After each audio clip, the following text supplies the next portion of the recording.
कोई हस्ती थी, जब ना हमारी कोई हस्ती थी, बस धूल मिट्टी और मस्ती थी, बस धूल मिट्टी और मस्ती थी। सब अपने थे अपनापन था, सब अपने थे अपनापन था, शायद उसी उम्र का नाम तो बचपन था।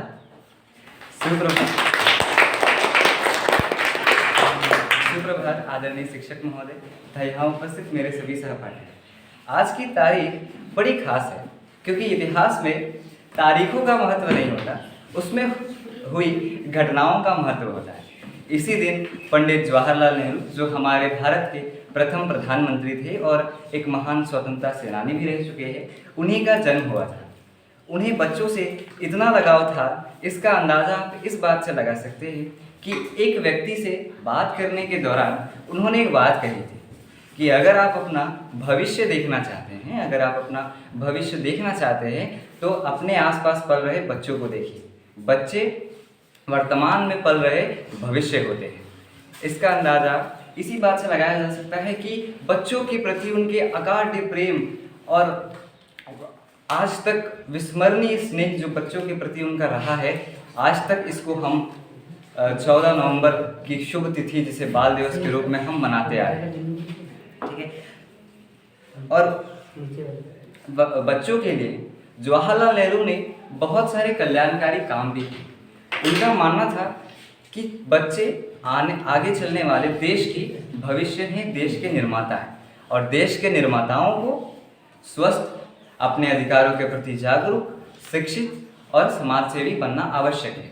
इसके लिए उन्होंने कई सारे शिक्षण संस्थानों की स्थापना की, जिसमें IIT और ऑल इंडिया मेडिकल संस्थानों के साथ साथ आयुर्वेद संस्थान भी काफ़ी महत्वपूर्ण भूमिका निभा रहे हैं।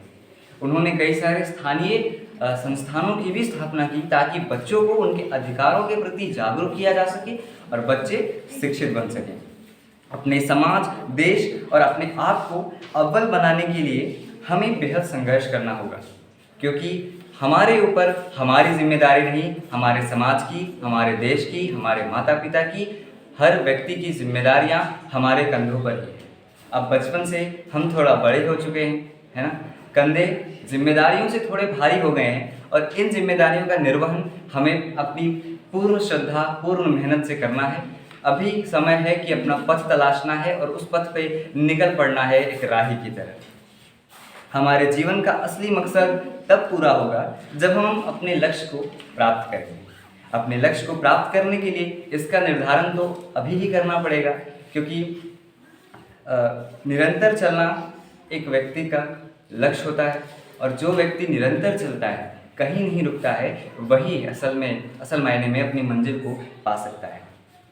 इस पथ पर हमें सफ़र में मुश्किलें होंगी, कई कठिनाइयों का सामना करना होगा, संघर्ष करने होंगे, जूझना होगा, लोगों के ताने भी सुनने पड़ेंगे, कभी कभी अब असफलता हाथ लगेगी, लेकिन उस आंधी को पार करके विजय पताका लहराना होगा, तब जाकर कहीं हम अपनी मंजिल पर पहुंचेंगे।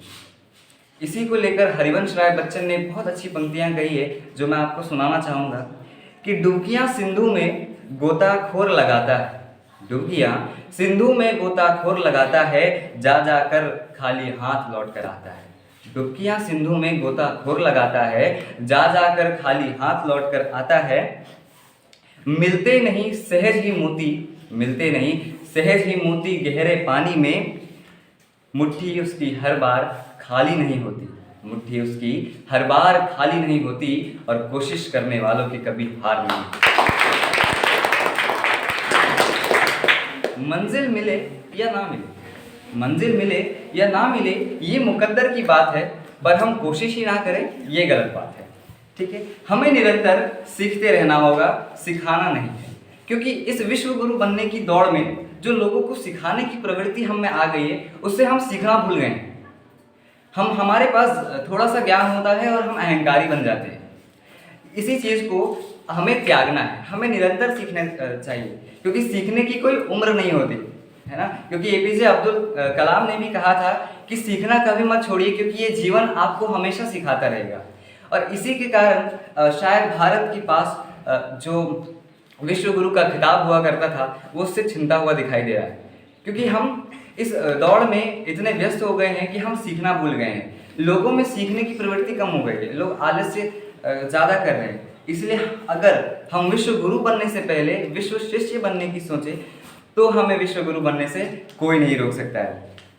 अब अपने लक्ष्यों पर पर्वत की तरह अटल और जल की तरह निर्मल और स्वच्छ रहना होगा और एक सच्चे मनुष्य की तरह आत्मीयता मानवता का कर्तव्य पूरा करना होगा, तब जाकर मानव जीवन सफल होगा। धन्यवाद।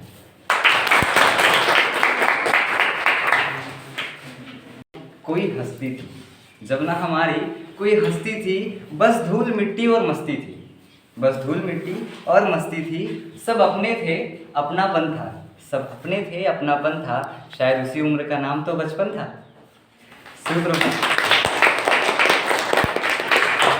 सुप्रभात आदरणीय शिक्षक महोदय तथा यहाँ उपस्थित मेरे सभी सहपाठी। आज की तारीख बड़ी खास है क्योंकि इतिहास में तारीखों का महत्व नहीं होता, उसमें हुई घटनाओं का महत्व होता है। इसी दिन पंडित जवाहरलाल नेहरू, जो हमारे भारत के प्रथम प्रधानमंत्री थे और एक महान स्वतंत्रता सेनानी भी रह चुके हैं, उन्हीं का जन्म हुआ था।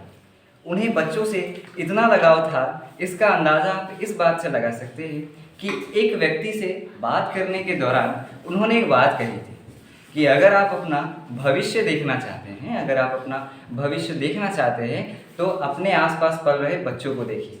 बच्चे वर्तमान में पल रहे भविष्य होते हैं। इसका अंदाज़ा इसी बात से लगाया जा सकता है कि बच्चों के प्रति उनके अगाध प्रेम और आज तक विस्मरणीय स्नेह जो बच्चों के प्रति उनका रहा है, आज तक इसको हम 14 नवंबर की शुभ तिथि जिसे बाल दिवस के रूप में हम मनाते आ रहे हैं, ठीक है।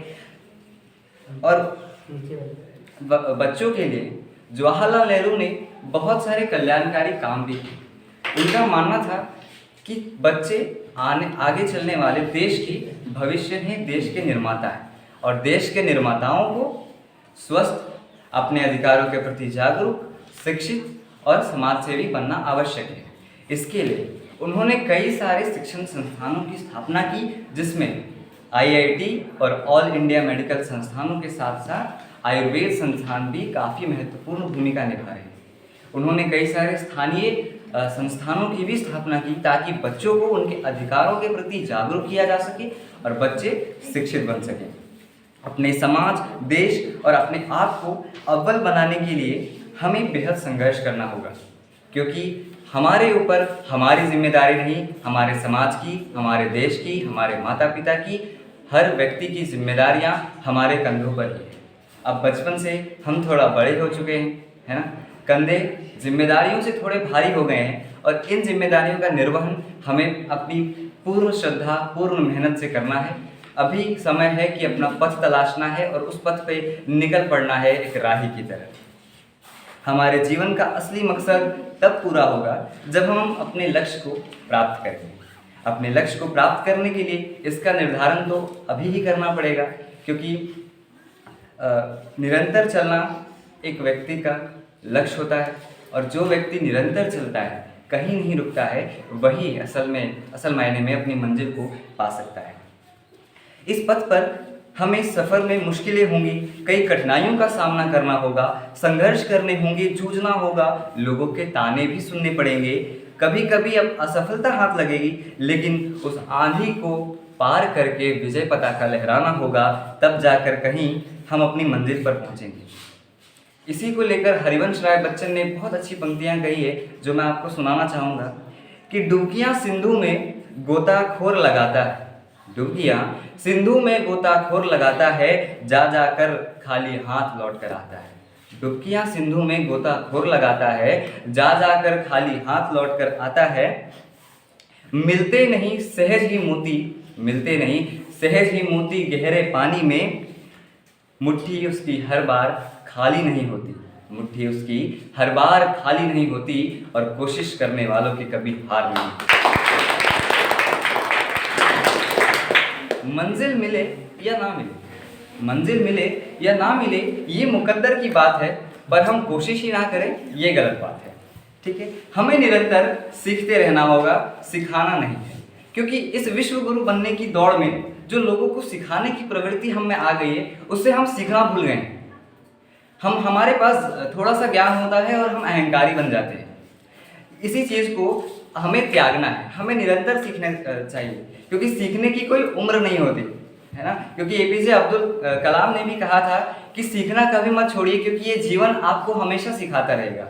और इसी के कारण शायद भारत के पास जो विश्व गुरु का खिताब हुआ करता था वो उससे छिनता हुआ दिखाई दे रहा है, क्योंकि हम इस दौड़ में इतने व्यस्त हो गए हैं कि हम सीखना भूल गए हैं। लोगों में सीखने की प्रवृत्ति कम हो गई है, लोग आलस्य ज़्यादा कर रहे हैं। इसलिए अगर हम विश्व गुरु बनने से पहले विश्व शिष्य बनने की सोचें तो हमें विश्व गुरु बनने से कोई नहीं रोक सकता है।